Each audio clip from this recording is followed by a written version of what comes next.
Unit conversion कैसे करें? Unit conversion, जी हाँ फ्रेंड्स, चाहे हम दैनिक जीवन की बात कर ले या फिर पढ़ाई लिखाई की, यूनिट कन्वर्जन हमें हर जगह यूज आता है और बहुत से जगहों पर हिसाब किताब करने में इसके बहुत मायने होते हैं, बहुत अहमियत होते हैं।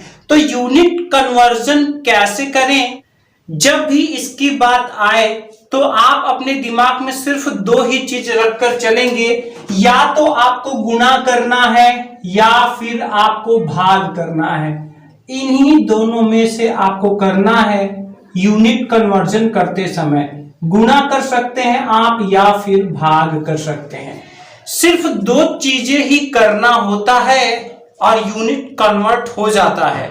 लेकिन इससे पहले जो यूनिट होते हैं उनके बारे में भी हमें नॉलेज होना चाहिए, तभी हम यूनिट कन्वर्जन कर सकते हैं, अन्यथा हम यूनिट कन्वर्जन नहीं कर पाएंगे। तो आइए देखते हैं। देखिए यहां पर जो सबसे ज्यादा कॉमनली यूज होता है हमारे लाइफ में, तो देखिए लंबाई मैंने लिया है। देखिए लंबाई में सबसे पहले जो हम लोग पढ़ेंगे वो पढ़ेंगे क्या? मील। तो ये मील क्या होता है? पुराने समय में ये बहुत ही ज्यादा प्रचलित था, लेकिन आज तो मीटर प्रचलित ज्यादा हो गया है। फिलहाल हम लोग समझ लेते हैं 1 मील, 2 मील, 3 मील, ऐसे पहले के लोग कहते थे। तो देखिए 1 मील क्या होता है? 1.609 किलोमीटर को हम 1 मील कहते हैं। और अगर आप इसको गेस करना चाहते कि लंबाई कितनी होती है, तो आप समझ लीजिए लगभग 1.5 किलोमीटर के करीब जो लंबाई, जो दूरी होगी, उसको हम कहेंगे 1 मील। अगला जो है 1 किलोमीटर, जिसको कि हम किमी भी बोलते हैं। तो देखिए 1 किलोमीटर में क्या होता है? 1 किलोमीटर में होता है 1000 मीटर। जनरली इसको आप समझ लीजिए। देखिए यहाँ पे किलो लगा हुआ है, तो जहां पर भी किलो लगा होगा वहां पर आप 1000 जरूर समझेंगे, ठीक है। और ये देखिए मीटर में किलो लगा है, तो 1000 मीटर कर देंगे तो 1 किलोमीटर हो जाएगा। तो जहां पर भी आपको के दिखाई दे वहां पे आप क्या समझोगे? वहां पर आप समझोगे कि उसकी संख्या, उसकी मात्रा कितनी? 1000। जैसे आप सब्सक्राइबर भी देखते होंगे 1K, जैसे मान लीजिए किसी के सब्सक्राइबर 5K हैं, तो इसका मतलब कितने लोग सब्सक्राइब किए हैं? उसको 5000 लोग। अगर इसी को दशमलव में अगर कहीं पर आपने देखा 11.3K, तो आपको सिर्फ और सिर्फ इसमें 1000 का गुणा करना है। तो जैसे ही के की जगह आप 1000 लिखकर गुणा करेंगे, तुरंत आपको मालूम चल जाएगा कि ये 11.3K का मतलब होगा 11300। ऐसे ही मान लीजिए 54.7 है, तो अब देखिए बहुत आसानी से आप बता सकते हैं इसका मतलब क्या हुआ? 54700, ठीक है। तो के का मतलब किलो होता है और के हमारे डेली लाइफ में बहुत यूज में आता है। आजकल तो प्राइस और सैलरी या फिर अन्य चीजें भी बताने के लिए के का यूज किया जाता है। जैसे मान लीजिए उसने कहा कि उसकी सैलरी जो है, सैलरी 10K है या 20K है, तो इसका मतलब आप समझ लीजिए 20K कहने का मतलब 20,000, 20,000 रुपए होंगे, ठीक है। तो चलिए ये चलते चलते हम लोगों ने ये भी टॉपिक समझ लिया, इसको मैं रेज कर दे रहा हूं। फिलहाल ये हमारा एडिशनल बोनस टॉपिक आ गया। इसके बाद देखिए किलोमीटर की बात हो गई।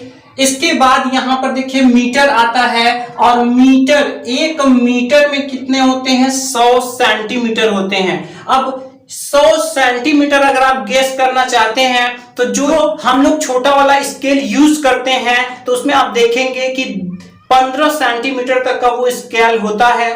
तो वहां पर उसी को अगर हम 100 सेंटीमीटर अगर हम दूरी माप दें, तो वो कितना होता है? 1 मीटर होता है। इसके बाद मीटर से छोटा जो मात्रक है वो क्या होता है? वो होता है सेंटीमीटर।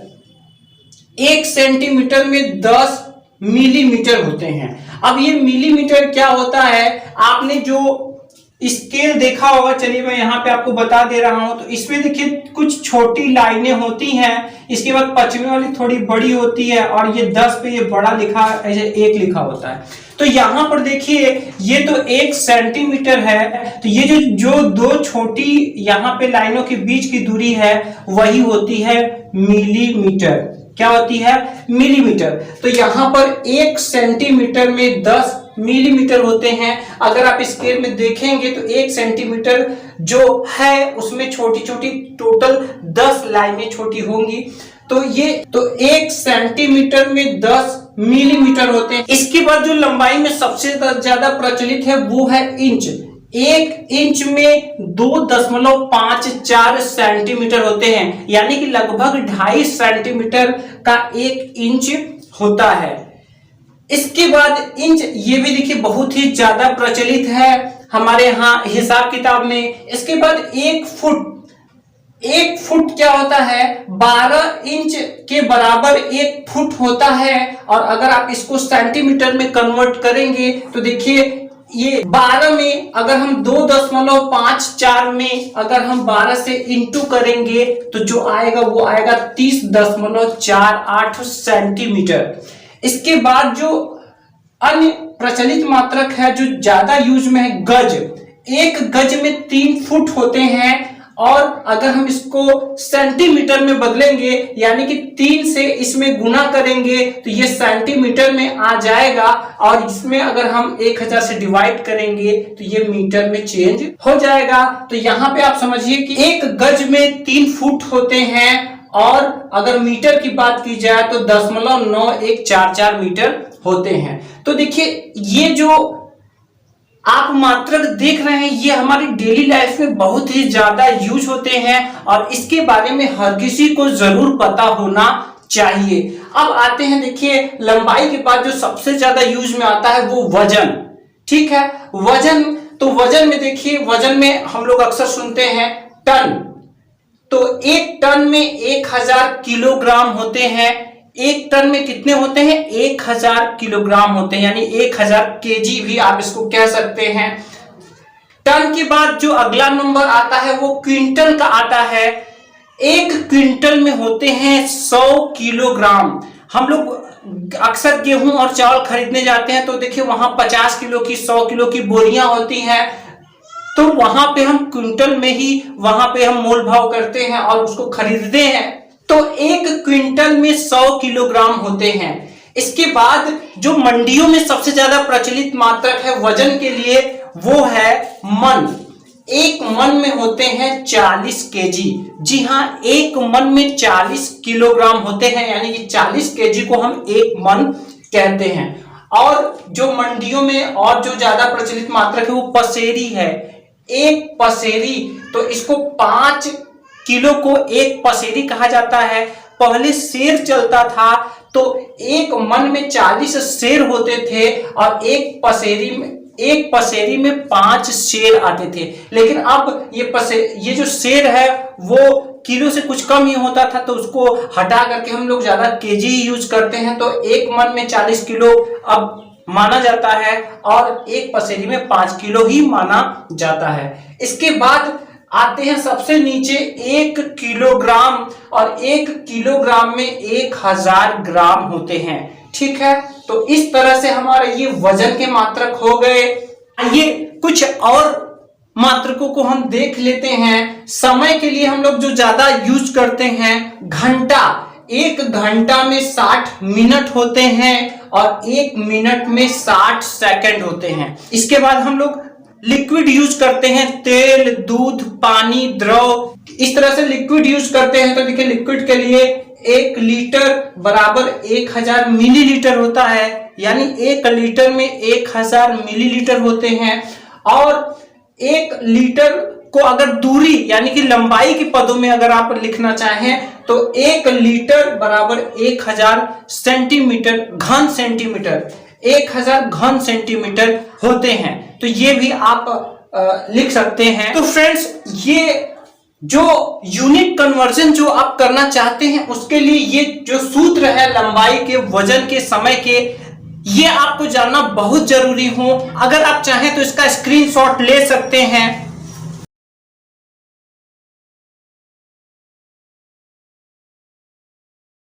मान लीजिए कि चलिए हम पहले सूत्र पर आधारित क्वेश्चन ही ले रहे हैं, 5 मील। अब 5 मील को हमें बदलना है किलोमीटर में, कि 5 मील में कितने किलोमीटर यानी कि किमी होंगे, ये हमें पता लगाना है। ठीक है, ये तो अब देखिए यहां पर हम इस क्वेश्चन को कैसे हम करेंगे।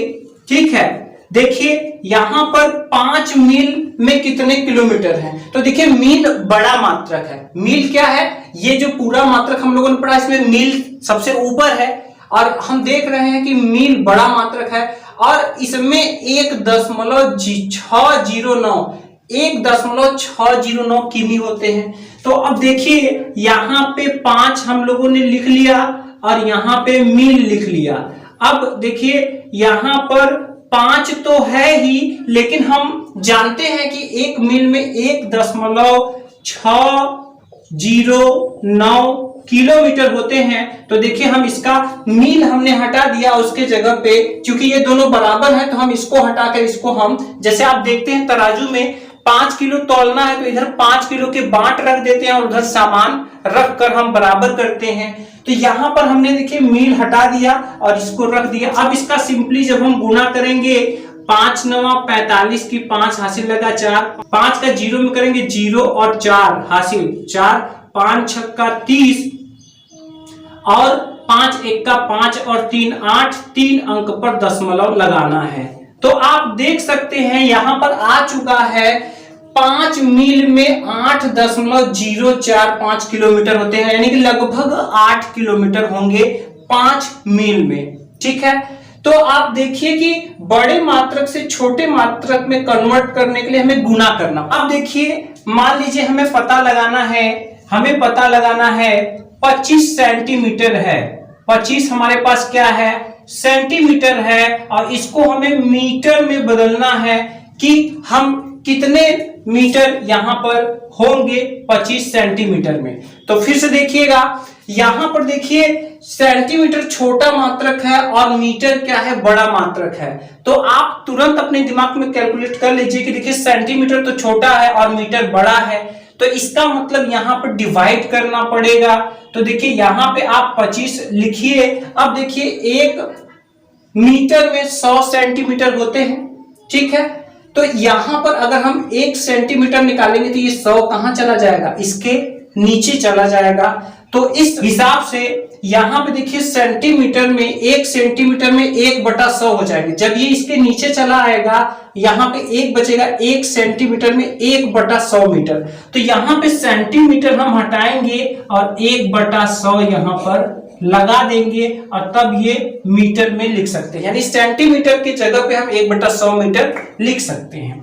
अब देखिए यहां पे डिवाइड करना पड़ेगा, तो 25 में हम 100 से डिवाइड कर देंगे।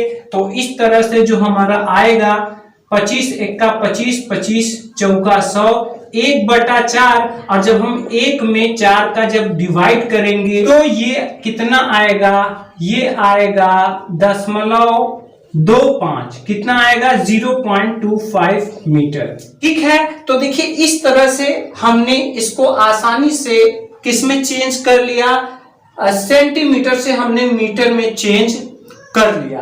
तो देखिए दोस्तों यहां पे दूसरा हमने एग्जांपल ले लिया है। यहां 24 इंच में कितने फुट होते हैं और 10 फुट में कितने इंच होते हैं, ये आपको बताना है। तो देखिए 24 फुट में इंच कितने होते हैं, तो देखिए इंच छोटा मात्रक है और फुट, इंच छोटा मात्रक होता है 2.5 सेंटीमीटर, हम लोग पढ़ चुके 2.5 सेंटीमीटर के करीब होता है, और फुट जो होता है वो 12 इंच का होता है। तो ये छोटा मात्रक है और ये बड़ा मात्रक है। अब छोटे से बड़े में जाना है तो हमें क्या करना पड़ेगा, डिवाइड करना पड़ेगा। तो यहां पे आप क्या करेंगे, 24 इंच को हमें फुट में बदलना है। ठीक है, तो 24 इंच हो गया, तो यहां 24 तो है, लेकिन अब हमें फुट में चेंज करना है। तो 1 फुट में कितने इंच होते हैं, 12 इंच। इसका मतलब छोटे से बड़े में जा रहे हैं तो हम इसमें 12 से डिवाइड करना पड़ेगा। 12 1 का 12, 12 दूनी 24, 2 फुट। तो तो देखिए इस तरह से आ चुके हैं। 24 इंच में कितने फुट होंगे? 2 फुट होंगे। अब इधर भी अगर हम देखें तो देखिए 10 फुट है, 10 फुट और यहाँ क्या है, कितने इंच होंगे। यहाँ पर देखिए ये बड़ा मात्रक से छोटा मात्रक में बनाना है हमें, तो इसको हम कैसे हल करेंगे? 10 फुट है तो फुट के लिए हम क्या करते हैं, फुट और इंच में देखिए 1 फुट में 12 इंच होते हैं, तो यहां पर हमें 10 लिखेंगे हम, क्योंकि 10 है फुट। अब 1 फुट में 12 इंच होते हैं तो हम 12 से गुणा कर देंगे, तो ये टोटल हो जाएंगे 120 इंच। तो देखा आपने कि किस तरह से इन्हीं दोनों ट्रिक पर आपके कोई भी यूनिट कन्वर्जन होगा तो होगा। सबसे बड़ी चीज ये है कि आपको ये पता होना चाहिए कि किसका का आपस में सूत्र क्या होता है, फार्मूला क्या होता है, उसका आपस में संबंध क्या होता है। ठीक है, तो अब आइए हम लोग कुछ वजन और समय के लिए भी देख लेते हैं कन्वर्ट करके। देखिए फ्रेंड्स, ये 2 क्वेश्चन हमने वजन से लिया है। 2.5 मन में कितने किलो होंगे, और यहां पर मैंने लिया है 337 किलो में कितने क्विंटल होंगे। तो अब देखिए यहाँ पे मन जो है वो बड़ा मात्रक है और केजी छोटा मात्रक है, और यहाँ पे देखिए शब्द है 2.5, तो 2.5 कितना होता है, 2 और आधा को हम मिलाकर 2.5 बोलते हैं, और इसको लिखते क्या है, 2.5। ठीक है, तो 2.5 मन है। हम जानते हैं कि 1 मन में 40 किलो होते हैं, तो यहां पर हमारा 2.5 मन है, तो जब हम मन हटाएंगे तो हमें 40 से गुना करना पड़ेगा, और जब हम इसका इसमें गुना करेंगे तो ये हमारा कितना आएगा, ये आएगा 100.0 केजी, मतलब कि 100 केजी। कैसे हुआ है देखिए, 4 पंजे 20 हो जाएगा, और 1 जीरो यहां लगा दिया हमने। 4 पंजे 20 का 0, 4 दूनी 8 और 2 10, और 1 अंक पर दशमलव, तो 100.0 मतलब कि 100 केजी, क्योंकि दशमलव के बाद 0 का कोई मतलब नहीं होता है। ठीक है, तो इस तरह से हमारा 100.0 का यहाँ पे 100 केजी आएगा। अब यहाँ पर हम देख रहे हैं केजी छोटा मात्रक है, क्विंटल बड़ा मात्रक है, तो हमें इसको कन्वर्ट करना है। तो यहाँ देखिए 337 केजी है, और यहाँ पर जब हम यहाँ देखिए, यहाँ पर अगर हम 1 केजी का हम निकालेंगे तो ये 1/100 क्विंटल आएगा। तो यहाँ पर आप सिंपली ऐसे समझिए सीधा सीधा कि आपको छोटे से बड़े में जा रहे हैं, तो जो इसका दोनों का बराबर ही होता है सूत्र फार्मूला, उसमें केवल आपको डिवाइड करना है, और जैसे ही आप डिवाइड करते हैं तो आपको मिल जाएगा 3.37 क्विंटल। तो देखिए इस तरह से हम लोगों ने चेंज कर लिया। चलिए कुछ समय का भी यहां हम लोग ले लेते हैं। 5 घंटा में कितने मिनट होंगे, तो देखिए घंटा से हमें चेंज करना है मिनट में। किसमें चेंज करना है, मिनट में। तो अब देखिए क्या करना पड़ेगा, 5 घंटा बड़ा है और मिनट क्या है, छोटा। भाई मिनट कम समय में बीत जाते हैं, लेकिन घंटा तो 1 घंटा बहुत भारी होता है, ज्यादा समय होता है। तो अब यहाँ पे हमें यहाँ गुना करना पड़ेगा 60 से, क्योंकि 1 घंटा में 60 मिनट होते हैं। तो इस तरह से यहाँ पर जो हमारे मिनट आएंगे वो कितने आएंगे, 300। ठीक है, और यही अगर आपसे कोई पूछ ले कि बताओ 30 मिनट में कितने घंटा होते हैं, 30 मिनट में कितने घंटा होते हैं, तो देखिए यहाँ मिनट हमारा क्या है, मिनट हमारा छोटा होता है और घंटा बड़ा होता है। तो अब यहाँ पे हमें डिवाइड करना पड़ेगा। तो इसका रिलेशन क्या होता है, 1 मिनट में 60 घंटा, यानी 30 में हमें 60 से डिवाइड करना पड़ेगा। तो ये देखिए कितना आएगा, 1/2, जिसको कि हम आधा घंटा भी कहते हैं। तो ये देखिए ये हमारा हो जाएगा आधा घंटा। तो यूनिट कन्वर्जन का निचोड़ क्या है कि ये जो भी लंबाई है, इसको थोड़ा आप माइंड में अपने सेटअप बना लीजिए कि उसकी उस दूरी कितना लगभग होता है। एक अनुमान आपके दिमाग में होना चाहिए, जिससे आप ये डिसाइड कर पाए कि कौन छोटा है और कौन बड़ा है। जब आप एक माइंड में अपने आप एक कॉन्सेप्ट बना लेंगे कि हाँ इतनी लंबाई इतना होगा, जैसे 1 फुट के लिए 12 इंच होता है, तो जनरली माइंड में सेट कर लेते हैं, देखिए इतना जो दूरी होगा इतना, वो लगभग 1 फुट होगा। ये माइंड में अगर 4 फुट में बोल रहा हूं तो आप माइंड से सोच लीजिए कितनी दूरी हो सकता है, इतनी दूरी 4 बार कर देंगे तो हमारा 4 फुट हो जाएगा। तो ये जितने भी ये सूत्र हैं फ्रेंड्स, इसको आप जरूर कहीं ना कहीं नोट कर लें, आपके बहुत काम आएंगे। जी हाँ फ्रेंड्स, उम्मीदों के प्रभात पर आपको मिलती रहती है इसी तरह की यूजफुल और प्रॉब्लम सॉल्विंग वीडियोस। अगर आपके भी मन में इस तरह की कोई प्रॉब्लम हो, हिसाब किताब से संबंधित कोई क्वेश्चन हो, तो आप कमेंट कीजिए। मैं पूरी कोशिश करूंगा आपके कमेंट पर वीडियो बनाने की। अगर अभी तक आपने उम्मीदों का प्रभात चैनल को सब्सक्राइब नहीं किया है तो इसको सब्सक्राइब करके बेल आइकन जरूर दबा ले, जिससे आगे इसी तरह की जानकारी भरी वीडियोस आप तक मिलती रहे सबसे पहले और आप रहे हिसाब किताब में सबसे आगे।